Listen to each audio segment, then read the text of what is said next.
So back in 2010, LG teamed up with T-Mobile to release the MyTouch Q, the successor of the MyTouch. But instead of giving you an all touchscreen, how about getting the best of both worlds? How about a touchscreen and a slide-out keyboard?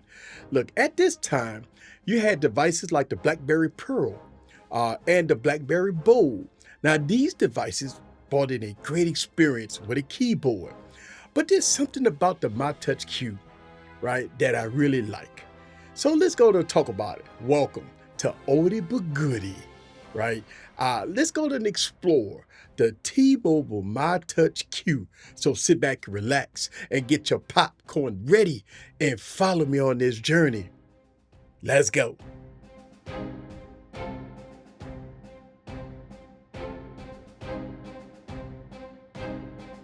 What's up, guys? This is Eric back with another video. So remember when smartphones was fun, right? Remember when smartphones was fun, right? Feature-rich headphone jacks, removable batteries, SD card support, long battery life, and more. Man, these phones was fun. It seemed like we lost all our excitement with these newer smartphones, right? All we see right now in the newer smartphones is a removal of features and functionality, and overhyped cameras and AI, right? And staggering prices. Look, back in the day, we got some useful features out of these devices. You know, the MyTouch 2010 was a device that kind of gave you the best of both worlds. You got a touch screen here and a full keyboard. Man, but let's talk more about the MyTouch Q. So the MyTouch Q has a 3.5-inch 480p LCD display. It had the Snapdragon S2 processor with 512 megabytes of RAM, 2 gigs of storage with SD card support that could be expanded up to 2 gigs, which is included in the box when you bought this phone. On the rear, you got a single camera, which is 5 megapixel. Now, as far as video, it can shoot 720p. So the MyTouch has it all. Headphone jack, a removable battery, Bluetooth 3.0, Wi-Fi 4. It got HSPA Plus for data speeds. It has a 1500 milliamp battery, which is removable. And lastly, this device is running Android 2.3.6 Gingerbread. Besides all the low storage and everything about this device, it was a great flagship in its time. You know, this was a great era, right? When companies was trying to fight for your business. Right? And they was giving you everything in the kitchen sink because they wanted your business. Now, this device gave you the best of both worlds. If for the business professional, or if you just wanted to, have fun and play with the touchscreen. The options helped great, especially if you're in the BlackBerry ecosystem and you want to switch to Android.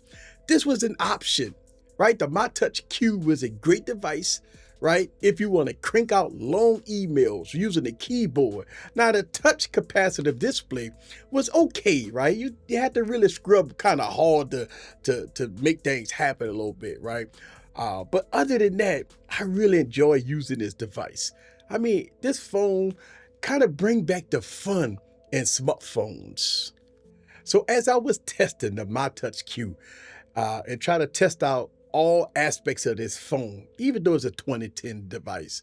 Unfortunately, I couldn't test out some features, right? Again, it's an old phone.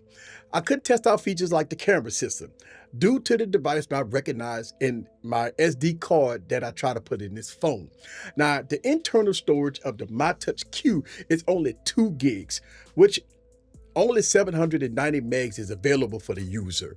Now, in order to use the camera system on this device, I would have to put in the SD card. But this device can only recognize an SD card up to 2 gigs. I don't have any 2 gig memory cards available in my studio. So I couldn't do any samples. Plus, I tried to connect my T-Mobile SIM in here, and unfortunately, T-Mobile didn't want to put this device on the network. So I had to use the device for Wi-Fi only. Now, as long as I've been having this phone, right, I have minimum scratches on this device. And I've used this device without a keyboard, right? I mean, without a case. And not only did I have minimal scratches on this device, right, I haven't cracked the screen on this phone. Man, I mean, you know, look, watching movies on here was pretty good at the time. And even though I have a SIM card in here, I couldn't get it to register in the network. It was so refreshing to take out the battery and replace it. But the battery on here is really good. You know what else is refreshing? That LG made this device. And again, as an LG fan, you know, we know that LG was innovative. LG was innovative, man. I really do like what LG was doing with devices because they brought innovation, even with devices old like this. A slide-out keyboard, and this spacious keyboard was really good.